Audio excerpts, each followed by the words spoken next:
يا ريت الاخوه والاخوات اعملوا شير في كل مكان على اساس انه الرساله تصل فقط، ما عايز منكم اكتر من الحاجه دي.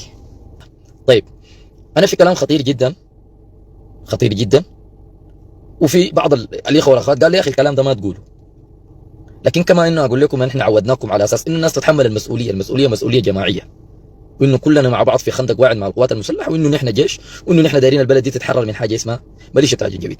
لذلك الواجب علينا انه مهما كانت خطوره الكلام لكن نقدر نقوله للناس. بعد الناس تاني بتخطوا هنا وبتفهم تماما، لانه في كثير من الاخوه والاخوات بقول لي يا محمد بدينا ما فاهمين حاجه. طيب شوف يا اخوانا، قبل يومين ثلاثه وفي الامس، ودي حقيقه انا بقول لكم في بتواصل من داخل المكتب بتاع السيد الغايد البرهان، كانت في محاوله يا اخوانا بتاعت اغتيال. ركزوا معنا كويس في الكلام ده، في محاوله بتاعت اغتيال عشان الناس تفهم منه، بس في حاجه انا دار اوضحها من الجزئيه دي، الناس تفهم الحاجه دي. طيب اللي بيسال منو الجهات اللي بتسعى تماما لعمليه او بتحاول محاوله اغتيال الغايد؟ محاوله اغتيال الغايد يا اخوانا جايه في اطار ضيق جدا جدا، ما نحن لازم نفهمه، لازم نوعه. البرهان ده وان اختلفنا معاه في كل التفاصيل، مهما اختلفنا معاه في كل التفاصيل، لكن الا انه هو هدف لمنه، هدف لمحاور، هدف للميليشيا نفسها. والميليشيا جابت رخو في فتره من الفترات، لانه الفتره اللي رخى فيها البرهان نفسه، البرهان ده في فتره من الفترات رخى فيها، لقى نفسه انه شنو؟ محاصر حتى من داخل القوات المسلحه نفسها. القوات المسلحه نفسها محاصره البرهان، القوات المسلحه دي في داخلها محاصره البرهان. لكن هل القوات المسلحه هي بتسعى لعمليه بتاعت اغتيال قيادتها؟ طبعا لا، طبعا لا. ما القوات المسلحه بتسعى لعمليه بتاعت اغتيال القاده بتاعنا، دي حاجه لازم الناس تعرفها. طيب في جهات يا اخواننا بتسعى لعمل وحاولت وفشلت، وقبل اليوم يا اخواننا، قبل ممكن نقول قبل شهرين كانت في محاوله. طيب ليه؟ ليه في جهات بتسعى لانها تغتال الغايد؟ بعيدا عن انك اختلافك مع كده، اختلافك مع انا ذاتي انا ما دايره، انا ذاتي ما دايره، لكن السؤال اللي بيطرح نفسه ليه في جهات بتسأل عمليه بتاعت اغتياله؟ ده سؤال. ليش؟ شنو السبب؟ شنو؟ ما نحن كلنا والناس كلها بتطلع بتقول يا اخي البرهان ده ضعيف، البرهان ده البرهان تفاصيل كثيره، الناس تعمل شير. طيب الزول الضعيف ده المفروض يا اخواننا نحن بيفهم انه يسير العمل بتاع ميليشيات الجنجويد، المفروض يمشي يقعد معاهم، لانه هو زول ضعيف وتفاصيل زي دي، ويمشي يقعد معاهم على اساس انه هو من بدري المفروض يجتمع معاهم والتفاصيل دي، ده المفروض يحصل. طيب هو ما عمل الحاجه دي.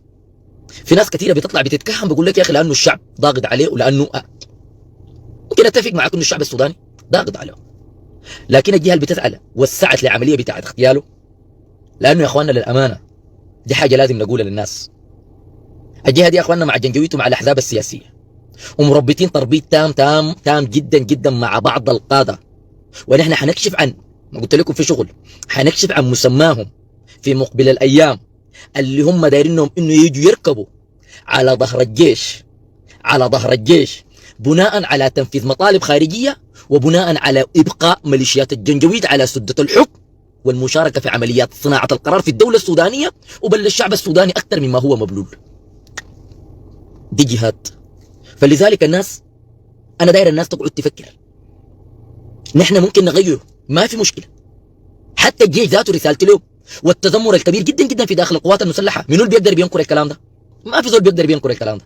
ودي رسالتي للبرهان نفسه، رسالتي للبرهان نفسه يعرف الليله اكثر من، نقدر نقول اكثر من 120 من ضابط في داخل القوات المسلحه. بقى الموضوع ما موضوع بتاع سكات، الناس بقت بتطلع بتقول عيانا بيانا، عيانا بيانا، النغيب، الملازم اول، الرايد، المقدم، العقيد، الملازم، بيطلع بيقول لك يا برهان لو ما عندك المقدره على انك انت تقود البلد دي اتنحى، لانه في رجال غيرك بيقودوا البلد دي.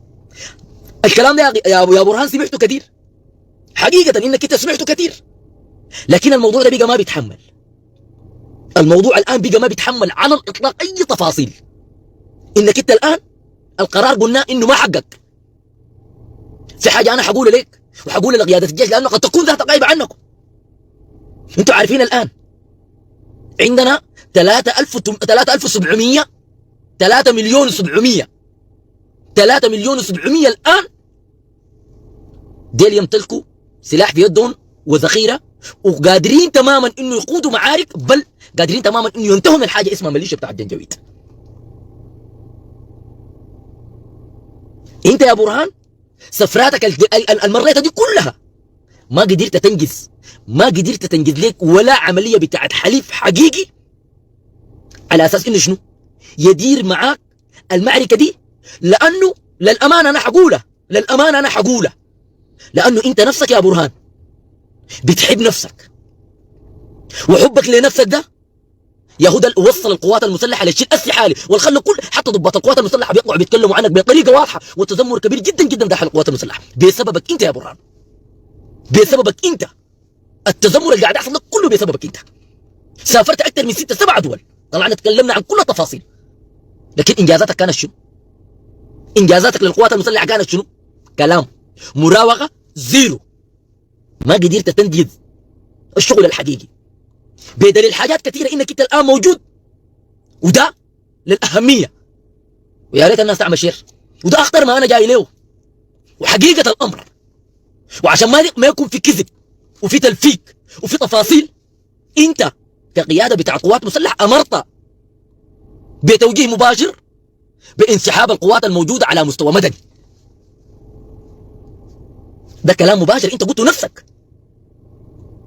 يا جيش، والجيش عارف، استخبارات العسكريه عارفه منو الوجه تعليمات لقياده اللواء.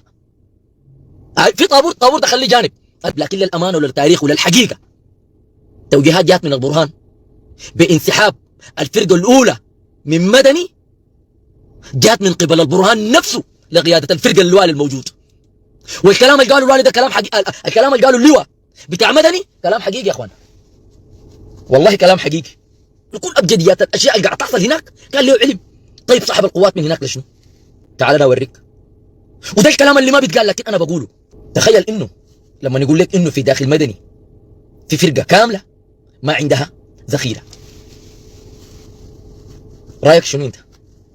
في حين انه ميليشيات الجنجويد دي كانت من بدري بتتكلم عن انه دخول مدني دخول مدني دخول مدني، قول لي ما كانت بتقول الكلام ده. انا اقول لك على بلاطه والمعبود بالحق انه الانسحاب تم من قبل البرهان للفرقه الاولى مشاه انها تنسحب من مدني، تم بواسطه البرهان نفسه، توجيهات جات من البرهان نفسه بناء على قرار هيئه القياده اللي ما بتقدر تطلع للشعب السوداني تقول انه نحن ما عندنا سلاح متواجد على مستوى مدني. ولا داري كلام.